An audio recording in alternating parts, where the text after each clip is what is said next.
All right, what's up, everybody? I'm here with Diane Delaney from Delaney Design Co. And we're going to be talking about home offices today. So why don't you give them a little rundown on who you are and what you're doing right now? Yeah, so thanks for having me, Steve. I am here to talk a little bit about the office trend, work from home trend right now, I guess is what we're going to be jumping on today. I've had my company, I've been in the industry, the design industry for 10 years now.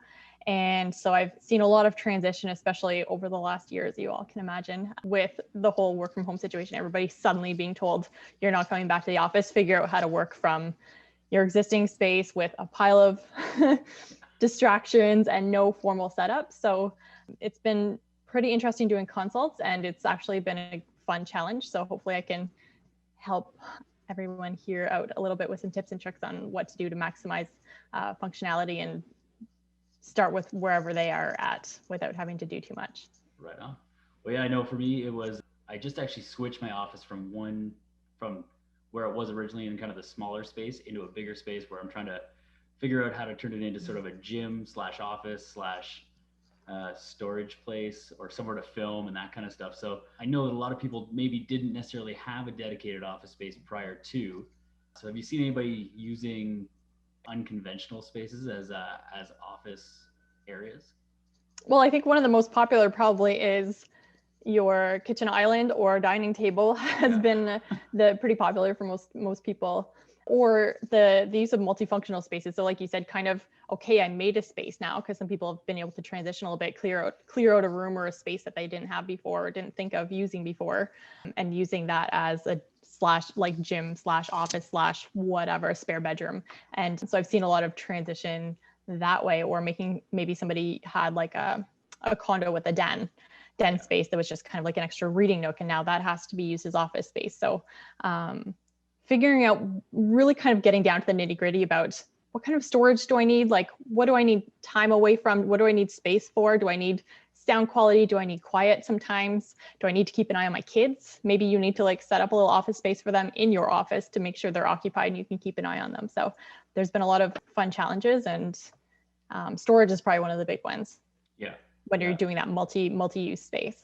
And what's a good way that people can utilize, say, like a regular bedroom closet as office storage space? I think really I work with some personal home organizers, but even just clearing out what you don't need. If there's other space where you can put, if it's been used as like a spare closet for some things, if you can reallocate that stuff for now. And if you have like an old dresser or some file cabinets that maybe the room is, if you want to have floor space to use as a gym or something, you could actually take that filing cabinet, put it in the closet, or put a dresser with drawers or something, and use that as extra storage and put that in the closet.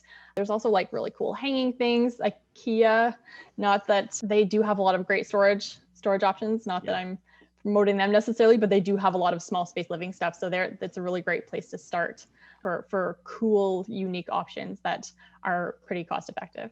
Right on. And then, so, I mean, as far as the storage and organization goes, right now we're living with more stuff than ever, right? So we have, I know personally, I've just been trying to pare everything down and get rid of it as much as possible. But I'm looking over at my closet here and it's almost jammed with stuff. Do you have any tips or tricks on kind of how to purge and how to just get rid of everything? Or should everybody just go kind of the Marie Kondo way and figure out what brings them joy and what doesn't? Yeah, I think that's a great place to start, as corny as it is. And she's been so popular and people have been jumping on the bandwagon for a reason, right? It's like, you know what, do I actually need this stuff? And I mean, I'm one to talk. I did a huge purge at the start of the pandemic. I know a lot of people did. It was kind of like, what else? Like, I need to make space for stuff. So I'll do a big purge, and I could probably do another 2 or 3 of them, to be honest. Like I'm really switching to digital the last few months, which is great.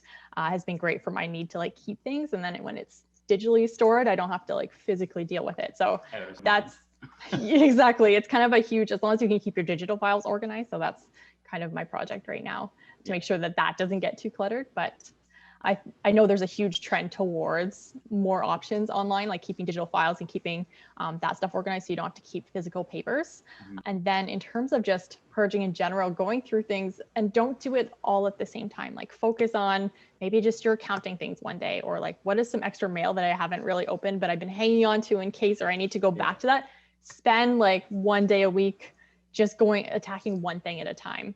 And Pinterest, Instagram, you'll find all sorts of people doing these challenges. And although I have a hard time myself keeping up with signing up for those things and then doing it every day for 30 days.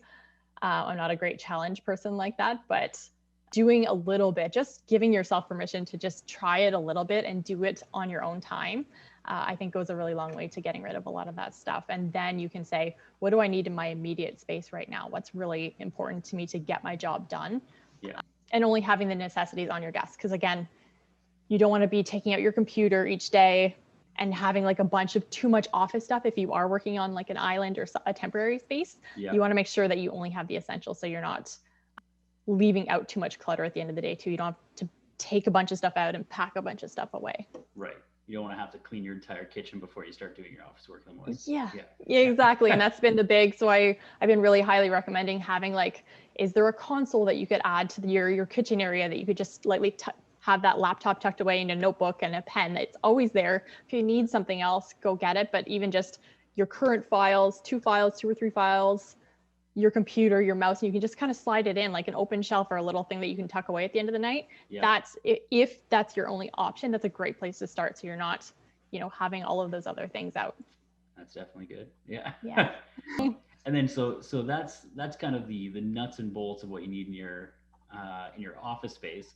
Now, kind of the more fun part of it is, how do you design an office space to make you want to go into that office space? So how do you make it a comfortable space and sort of like a prettier space? Yeah. So the one thing I like, again, the great place to start is decluttering, number one, because you can't feel good and happy and calm when there's a disaster around you, as much as hard as you try. But then bringing in things like, one of the biggest things that impacts even me personally, but light affects the environment.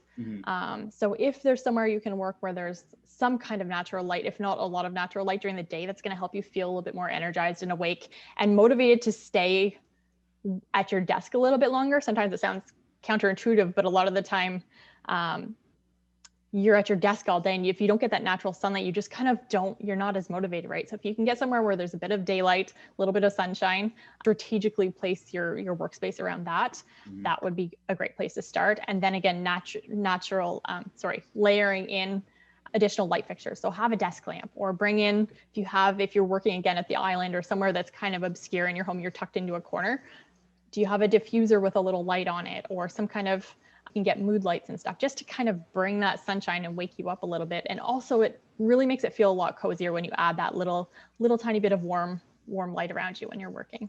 Yeah, for sure. Yeah, I have one ceiling light here. Yeah. Actually, so one question with that is, do you recommend having like a daylight, I guess, temperature light in your office, or would you have something that's more like an incandescent light, more of a yellow tone to it? Definitely more of a warmer tone. I know there are daylight bulbs, and the color tone of that is actually a lot cooler. Most people think, you see on the box it says daylight, and I could get into a whole lighting lecture on this. Don't get me started. But daylight on the box is actually really cool and quite bright. So it's quite hard to work under that light. Okay. Sometimes there is a little bit of warmth, and it is supposed to give some kind of natural light feel. But if you want that a little bit cozier, you're going to want to go on the other end of the spectrum, like that warm or soft tone light bulb. So the daylight's good for if you need a lot of bright light, and maybe you have that as your overhead light, and then you're going to layer it with a warmer bulb or warmer light source to make sure that it still doesn't feel like you're in a stark, cold environment. Yeah, that's if you're not going to be in the office, why have those sort of fluorescent feel lights going on? Exactly. Yeah. Get some warmth in your house. Yeah, exactly. If it's having that it's such a mental game whenever you're creating a really nice environment for yourself to stay focused and want to be there. Yeah. And again, it's so easy to have so many distractions when you're sitting somewhere. You can't, if you don't have the option to lock yourself away, and you're like, there's my kitchen sink full of dishes, and there's my laundry that has to be folded. I could go do that. But if you're able to make yourself super comfortable, maybe adding an area rug under your feet, having some blankets nearby if you want to put them on your lap that nobody can see below the camera line. If you're doing Zoom calls, like get all cozy. Extra cozy. And really just set yourself up, have a glass of water or coffee, like have everything ready to go before you actually jump into your work. And maybe like a little picture of your family or something that motivates you to keep going. Yeah. And then, so if we wanted to go completely crazy and completely change the office, so would you recommend a different paint color in the office than the rest of the house? Yeah, especially right now, if you, again, depends on your personality. Color can have a huge impact on your ability to focus too. So I don't usually recommend super crazy bright colors like red or something that's going to get your heart racing. It's going to kind of play against you whenever you're trying to be calm and focused and looking at something, or anything that's really has a lot of contrast and is super bright and saturated. It may cause a little bit of eye strain or distraction from your computer screen. But doing something like blues or greens, or if you want like a darker neutral to make it feel a little bit different and just get you out of, I was actually just recently doing a condo colors for somebody just got their keys before we were officially in lockdown. So I was able to go on site and do a distance color consult. I just went through and kind of picked them. The one thing was he was working from home, my client, and it was like, can we create a transition? He wanted really nice and bright and airy, simple colors elsewhere, but I suggested maybe creating a color differentiation in the office space, just to be like, okay, when you leave that nice, beautiful, comfortable space that you love so much, how can we make it feel similarly comfortable, but kind of create that divide where it's like, okay, I'm in office mode now, I'm in work mode, I'm in a different space. So I think you're onto something there with saying like, should I be doing a different color? And I'm not I don't encourage clients to like pick a new color when we're doing a general color consult. Walk through and pick a different color for every room. You want to make sure everything flows together, but especially right now in the palette, but do something a little fun something that, again, I could do like a whole day of talking about color, but just like having a color that just strikes you and then going like a little bit softer. So whenever a lot of people bring me a color, they're like, oh, I like this color of green. They show me a color swatch. Generally, I go with something just a little bit, not lighter and not more pale, for example, but just with a little more gray in it to take the edge off it. And I think that's really important in a workspace too. You don't want something that's going to be causing anxiety or amping you up or adding to your stress, because naturally work comes with stress sometimes. But just something that's like, I like that green, now I'm just going to like tone it down just a little bit.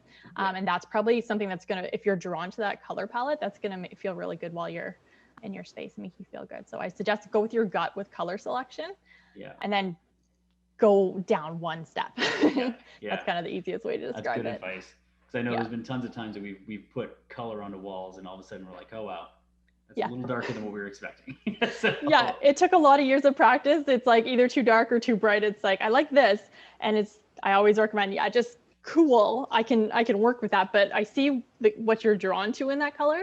And now I'm going to tell you how you actually want it to look. Like I'm able to translate that really easily. I'm like, okay, I see where you're going with it. So let's pick this color instead. No, good advice for sure. And that was something that I was thinking about, because we spend so much time at home now.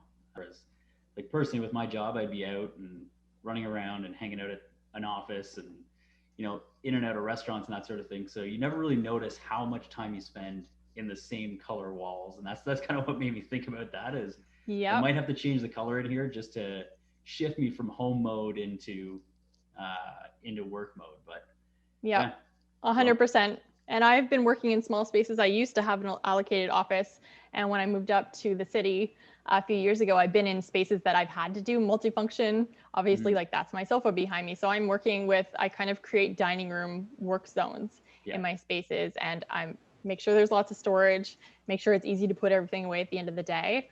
So I can create that visual barrier, because I don't have an entirely separate room. So I've been using that really strategically. And that's kind of, I think it's probably 50-50 of people who have a room they can get away from everything and people who have to be in kind of common spaces just based on size of the property or number of rooms, or the fact they have kids, like you were saying before. Exactly. You can't go into a spare bedroom with your kids and expect them to just chill out and let you work. So Yeah, moms, I feel you. I know it's tempting to just close the door. Yeah. Yeah. I've got some friends out there who are obviously struggling with this as well. And we've just heard that they're not going back to school when it was planned. So good advice for sure. That's a whole other thing. Yeah. So I had a client that did have that office space that they're able to go into, but it's like they still have kids at home, and it's like, how can we make something within that? Can you create like a little zone where your tiny humans can kind of like, maybe they go into the house when mommy goes to sit down at the computer, they go and sit down at a little desk or inside a little playhouse or something and do like, let's play shadow, you do what I do, but you have to be really quiet.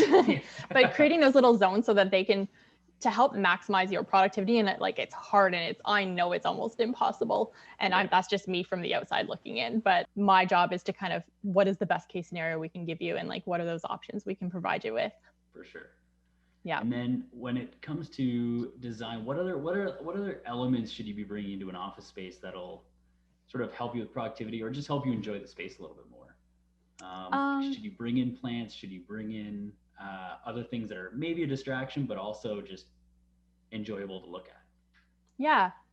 If you can, having some kind of secondary workspace, if you can. So if you're working in an office, can you set up a little chair so that if you need a break here, if you're reviewing files or something, can you go sit down there? Or obviously going to your living room is fine, but if you're trying to stay, you have the privilege of having an office and there are other people still in the home and you want to like stay in that zone, can you create another area in your existing space to just kind of, okay, as if you're working in a corporate, like a big office, right? And you're like, oh, okay, well, I'm going to go have some water cooler chat, or I'm going to go like, I was sitting at my desk and now I'm going to go look at something over here, just so you're kind of moving around and creating a little bit of movement throughout your day, switching it up a little bit. So it's like, oh, I'm going to go to the library now, which is just a corner with a chair and a little table and a lamp in it, but just getting up and going and moving around a little bit. Because I've heard a lot about people working in large office environments, and they're like, for the first few weeks, they were trying to sit in front of the computer for 8 hours a day. Yeah.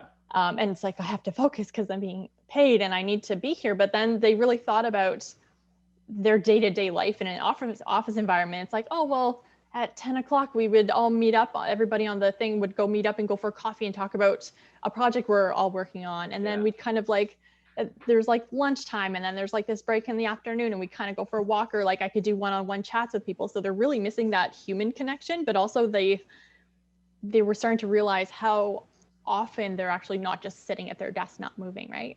So is there a way to, again, mimic that and make it feel a little less staring at the computer screen? Even on Zoom calls, we're stuck in a lot of calls right now. So how can you give your eyes a rest and give your brain a break so that it's not so bad when you sit down and you're able to give yourself those breaks? So I think like having plants, sunshine are my two favorite things. Now the plant thing, if you have a cat that's going to eat the plant while you're trying to work, maybe don't, don't, because I know that's been a thing too. I've talked to a few people. It's like, oh, I brought plants in to make me happy. And then their cats, like they're constantly throwing their cat off their desk to try to do that. But plants, like anything that brings you joy, even having like a beautiful piece of artwork in front of you behind, to kind of, if you're kind of stuck working in a corner, if you like set up a little console table in a hallway and you're just like, oh, I just have to stare at the wall and I don't want to paint my whole house to do this. Can you put a beautiful mural or a piece of artwork or do a little gallery wall? I'm always like touching in front of the camera. Sorry. I use my hands a lot when I talk. Illustrative. Yeah, like gallery wall. So doing something that can kind of like, okay, there's a computer, then I can kind of move my eyes around and rest, like look away from the screen, have something enjoyable to look like, even if I'm really restricted in the space that I'm working in. So I think, having things around you that bring you even just a little bit of joy is going to make it just seem a little bit more, your space is going to feel a little bit more special that way. Mm-hmm. I know for myself, I've ended up lying on the floor, going over offers or whatever else. Yeah. Just to get away from the computer screen for a minute. If there's a yoga mat that I was using earlier, I'm just sitting there, just scrolling through some of these offers or documents or, search results or whatever. But yeah, that's a great idea. Putting a chair or like a comfy space to go and do this, because it's not so comfortable on the floor, but yeah, exactly. But do what you got to do. Sometimes I actually, it's funny you say that, because I have a weird habit of when I get a new magazine or a newspaper, I sit on the floor. I like there's something calming about sitting on the floor and like reading and feeling a little bit grounded for a little bit. It's Yeah. funny you say that, because I definitely tend to do the weird floor thing too. Yeah. Okay, good. I'm not It's alone. just like, yeah, I'm going on a journey. I'll be right back, and just going down and then popping back up in front of your computer. It's totally normal. I think everyone does that. Totally fine. Yeah. Good. And then because we're on a lot of Zoom calls right now, what do you suggest? We've all seen everybody with their like green screen backgrounds, and they're on the beach and whatever else. But if you wanted to make it just a little bit more, I guess, real. Yep. So right now, I'm trying to figure out what's going to happen back here. But what do you sort of suggest when creating sort of a background? Like, get a little bit of space away from the wall. Yeah. And then how do you make it, sort of visually interesting, but also just kind of better than just a gray wall that's behind me? Mm-hmm. I think depending on how much space you have, like obviously I have a lot of space because I'm in a huge room. So I just kind of straighten everything up to make it look presentable, mostly somewhat presentable most of the time. But even when I was in the midst of the pandemic, I moved from one unit to the other. So before, I had like a gallery wall behind me. And the key is to really have just a few simple things. Don't overdo it. If you want to have either like a few pieces or one large piece behind you, but something that's not going to be so distracting. So if you have a shelf behind you, my tip, even when I go into clients' homes or if I do real estate consults or thing, like to help people declutter before listing, it's kind of take everything off if you have a shelf behind you, and just strategically start to place it back. Don't try not to put every single accessory you have in your home on the shelf. Stack a few books this way, stack a few books this way, and then put a little thing on it, or just have like one thing on each shelf. Like, try not to put your entire life story behind you, because it gets very complicated, especially when you're not, I have a lot of stuff on my shelf, so it's probably a bad example. But if you're where you are and you have your desk just out a little bit and you have a few shelves behind you, or like a console table, I would put like maybe a lamp or like something, and then a few books, and just something really simple, or a plant.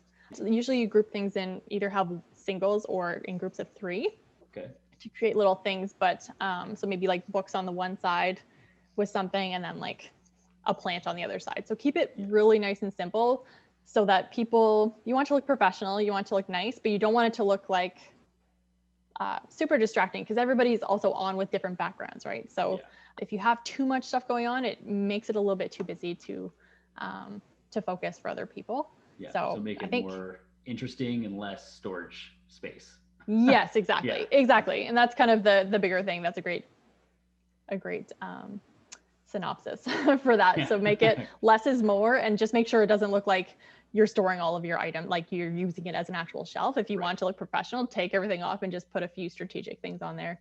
It's funny because I was watching the news throughout the pandemic and stuff, and so many people are calling in from their homes, right? And it just, my eyes would always be drawn. I'm like, oh, they tried to stage that.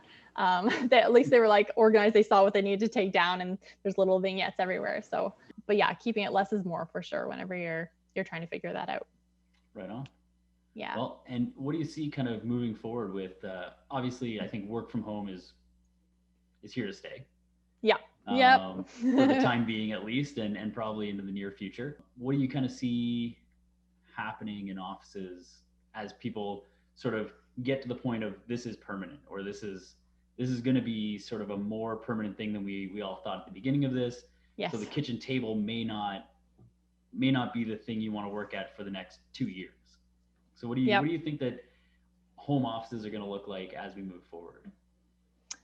I think there's going to be a lot more multi-use spaces. So again, like you said, like gym/office, and likely if you had a spare bedroom before, spare bedrooms are likely going to be that office space, right? And you're going to have to make do with having it multifunctional. I've done quite a few consultations where clients are starting to be interested in Murphy beds too. There's a lot of really cool transitional Murphy beds. I found one that actually the bed flips down, but then if you flip it the other way, there's actually a desk that pops down. So it's like you can have storage, you can have your desk, and then you can also have a full bed come down.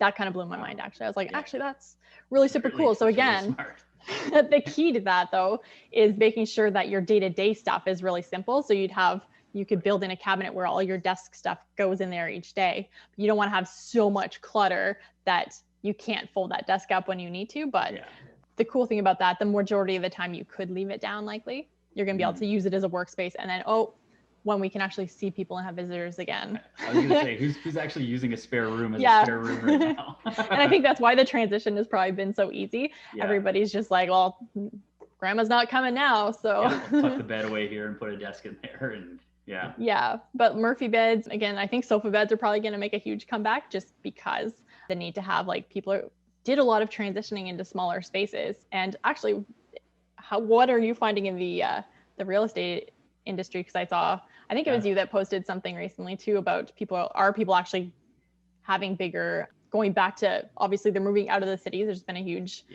upswing in outside of the cities. And then are they getting bigger houses, or are they just being happy with smaller houses? Yeah. I mean, at the moment, it seems like people are moving away from urban centers all over the place. So the small condos, the common spaces are a big issue, I think, for people.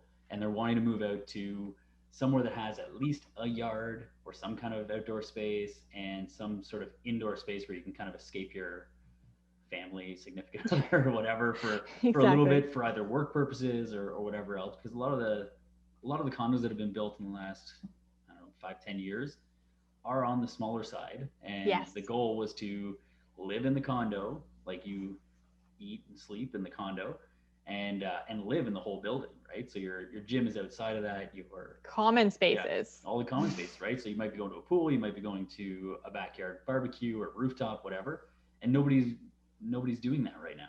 So a lot of people are moving out of these condos and moving into the sort of suburbs and just outside of the core. And people are looking for more space and trying to change rooms and turn them into, figure out a new way of living with both work and life in the same space. So exactly. I think that's why, like, the biggest thing is getting away from, if you're going to have a few people working from home, having that outdoor space or having access, like multi-use spaces that can be used for, like, how do we transition easily and making that feeling of ease throughout the day, so you can go from work to home and have that still a schedule or some kind of consistency where you're in work zone and you're in home zone. And I think it also takes a lot of communication if you're living with people and how that's going to work, and having that conversation, if you haven't already, is super important, because a lot of people just started doing it, right? Yeah. Everybody transitioned, then you're just kind of like, can you be quiet? Like, or when my door is closed, we don't talk, or when I have my earphones and you don't talk to me. So doing that and then building, I think everybody's at the stage now where they've kind of figured out, at the very least, what doesn't work and they don't know what is going to work to make it feel right for them. So that's where a lot of my consultations have been coming in now. It's like, okay, cool. This is, I hate this. Yeah. I want it to feel like this. Now, how do I do that? Right. So that's been a lot of the basis for what I've been doing. And sorry, I'll circle back to, so what are some of those trends? So again, lots of lighting and storage is really key. I think that industry is probably going to have a huge increase in sales, because people need to figure this out. If you've been putting it off and feeling like, oh, my life's a little bit cluttered, I have a lot of stuff that I need to get rid of, like, now's the biggest time to be working on that. Personal organizers, home organizers, the people that are really good with that, they're really busy right now. Sure. Yeah. Yeah. How do I have all of these things organized, and just so I can keep going on a day-to-day basis? Right. So having really strategic, multifunctional, multi-use furniture that can transition easily from work to play, have extra seating, have extra uses for whenever you need it, and transitioning into those different spaces. Cool. Well, right on. Well, I think, I mean, we won't talk too much about it, but I think we've got an interesting project coming up where we're going to sort of get to show some people some of the different ways you can use different pieces of your house, and what to do in those spaces, and how you can change them. So we'll leave that for another day. It's killing me. Yeah. No. I just want to spill the beans, but it'll be a little bit more visual for sure. Yeah, definitely.